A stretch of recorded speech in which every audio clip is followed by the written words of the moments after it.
In this video, I want to talk about which tools I use to learn French outside of Lingoda. I'm going to break this video down into apps and websites, movies and books, and this includes textbooks and reading books. I'm hoping to give you guys some insight into what's out there so you don't have to do what I did and just try every single thing until you find something you like. I'll leave a full list of everything in the description, but for now, let's get into the video. The first app I wanted to talk about was Babbel. Babbel is a structured language learning course and it ranges from beginner all the way up to advanced. The reason I choose Babbel over some other apps, say Duolingo, is I've tried those other apps and I just don't think they're as well structured as Babbel.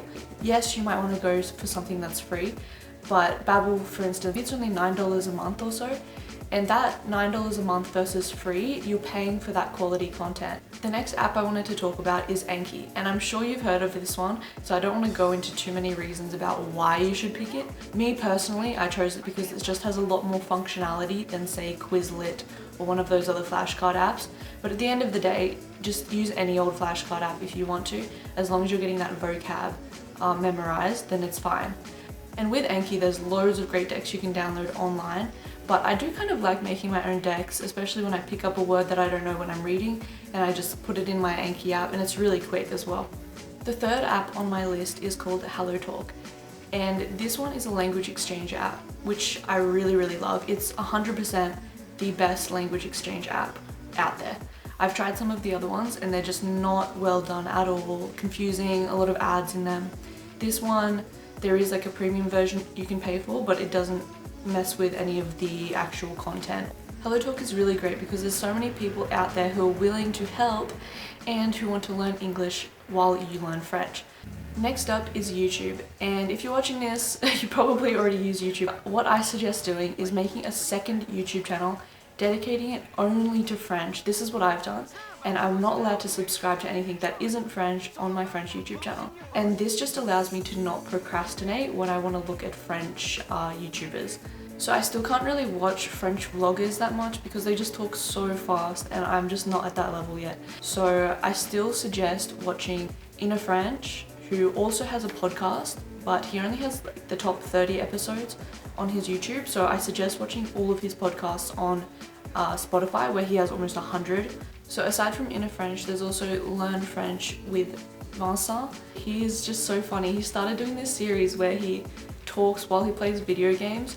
This might not be for everyone, but I just think it's hilarious, like this middle-aged French man playing Uno and commentating. If there's any other YouTubers that you think I should watch, let me know in the comments, because I just realized while filming this video, I don't watch that many female French YouTubers, which isn't good. The next app on my list is the Google Translate app. Now this app literally does what Google Translate does, except since it's an app, it saves all of your searches. So this one isn't a must, but I just like having it because I always find myself on Google Translate, and then you can pin what you want to favorite. So moving on to books and movies, with the first book being my absolute favorite, and that one is Short Stories in French by Ollie Richards. Now the reason I love this one so much is because it truly is for beginners. And I remember when I was first starting off and I couldn't read anything, and everyone suggested Le Petit Prince, which I did try and I couldn't understand anything, so it really demotivated me. Whereas this actually is for beginners. And I know a lot of people suggest, read children's stories and listen to children's stories, but I just can't get interested in children's books. They're just not very interesting for me. But Ollie Richards has done a really good job at making the short stories interesting and about interesting subjects while maintaining, an easier vocabulary and using more simple tenses. It also uses the top 1,000 most commonly used words in French, which is really important to try to keep that in your mind. The next thing that I use to read my books is a Kobo. Now a Kobo is essentially the same thing as a Kindle, and one thing that I did notice is the books are actually cheaper on the Kobo. The Kobo also has a website, so you can just change your settings to be in French, and then you'll find a whole bunch of French books for really cheap.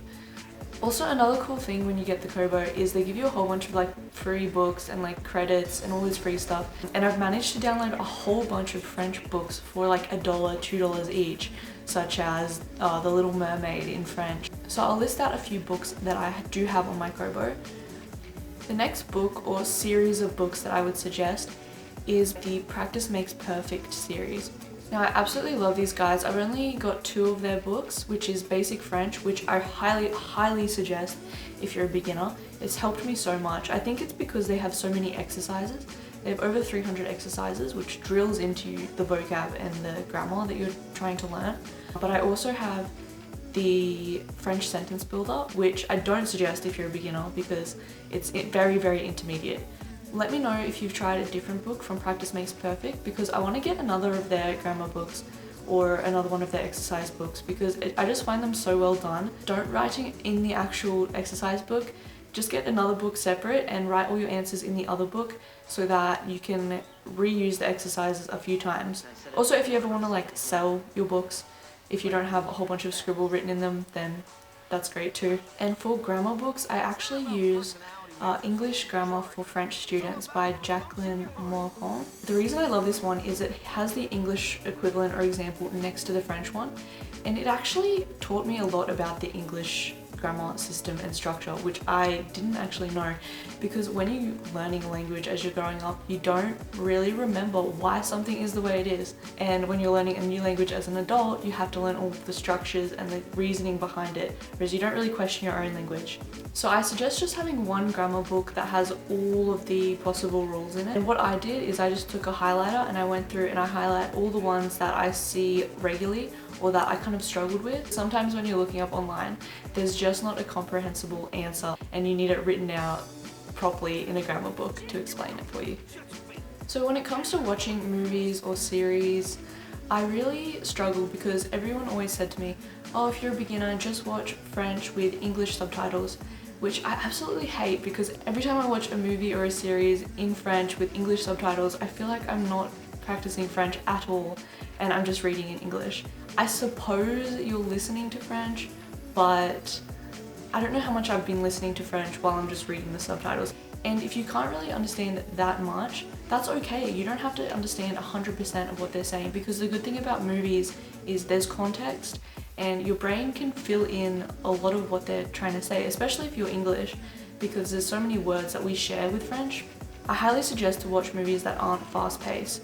For example, on Netflix there's some really great shows like 10%, which in English is called Call My Agent. And I absolutely love this series, but they speak so fast, and if you're a beginner, that might be really difficult for you. So I'll try to list out some movies that are a bit more of a slower pace. The first movie I suggest you watch is called The African Doctor, and it basically follows the story of this African family who moved to the French countryside, and the husband or the father is a doctor, and he's like the main doctor of this small village. And it kind of just follows, you know, some of the stereotypes for people that live in the French countryside, and it's actually based on a true story, I'm pretty sure. Il faut qu'on aille habiter en France. Oui, dans un petit village au nord de Paris. Ah, là, Paris! Enfin, c'est un peu plus au nord. Le printemps, les Champs-Élysées. Bienvenue à Marly-Gaumont. Allez, viens voir, il y a des noirs devant le baraque d'en face.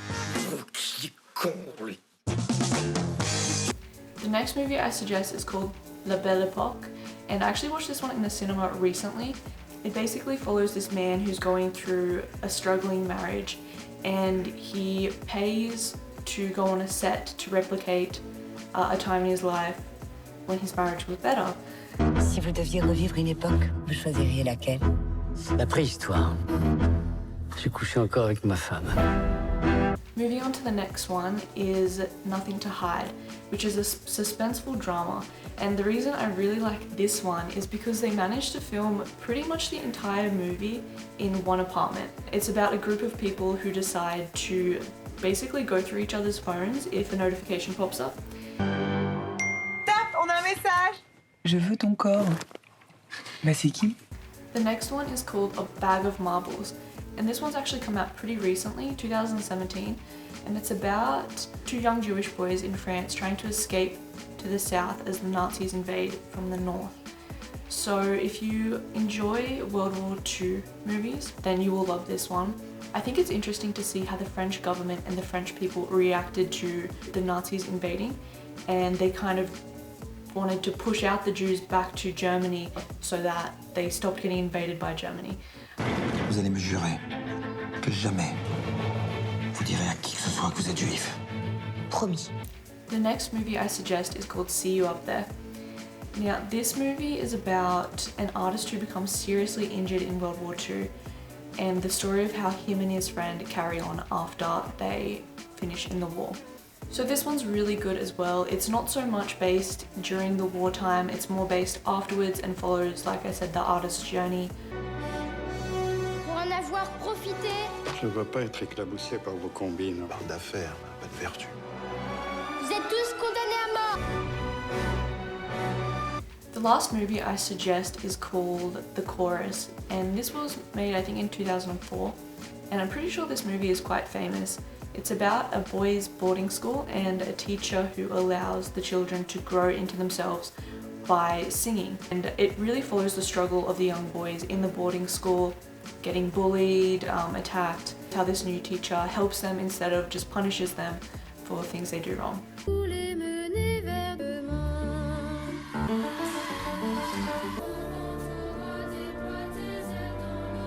So that's the end of the video, and thanks for watching. If there's any movies that you suggest for me, please let me know below. And if you've seen any of the movies that I've suggested, let me know if you think they're worthy to be on this list. So thanks for watching, and I really hope you enjoy some of the suggestions I made.